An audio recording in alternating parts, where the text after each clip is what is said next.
Hello guys, welcome to new blog. আজকে আমি চলে এসেছি দুবাই। মানে কী আর বলবো, মানুষ কেন দুবাইকে স্বপ্নের শহর বলে এটা আমি এসেই বুঝতে পারলাম। তারপর গাড়িগুলো দেখছো, কোনো 60-এর নিচে একটাও গাড়ি নেই, সব 60-এর উপরে গাড়ি চলছে। রাস্তাটাও এত স্মুথ, কোনো না বাম আছে না কিছু, পুরো স্মুথলি চলছে। আর হ্যাঁ, একটা কথা, এই চারিদিকে যে এত বড় বড় বিল্ডিংগুলো দেখে তো আমি পুরো হাঁ করে গেছি।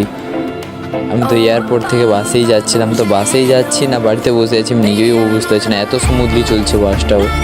ঠিক আছে, আর এখানে পুরো স্বপ্নের শহর, এটা কী আর বলবো। দেখো, এটা হয়তো মানে কী আর বলবো, এটা কী জিনিস আমি নিজেও জানতাম না। তারপর আমি মিস্টার ইন্ডিয়ান হ্যাকারের একটা ব্লগ দেখে আমি জানতে পারলাম এটা একটা মিউজিয়াম। মিউজিয়ামে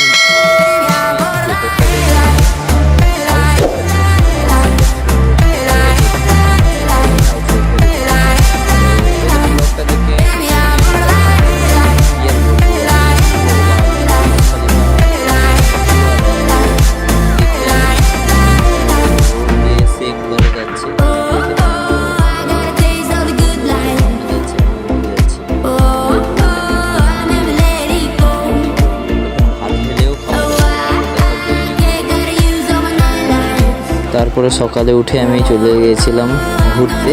যেভাবে আমাদের বাড়ির পাশে আছে দীঘা, এখানে আছে এদের ব্রিজ। ঠিক আছে, ব্রিজে যাই যখন পুরো সাদা বালি, মানে হোয়াইট বালি বলে। তারপর জলটা দেখলাম, সুইমিং পুলে জলকেও হার মানাবে।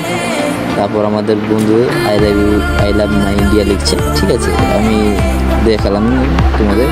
তারপর আমি চারি সাইডে দেখছি ছোটো ছোটো জামা প্যান্ট পরে সব স্নান করছে, আমার নিজেকেও লজ্জা লাগছে দেখতে। তাই আমি আর বেশিক্ষণ থাকলাম না, যতটুকু দেখার কথা ততটুকু সব এনজয় করলাম, দেখলাম।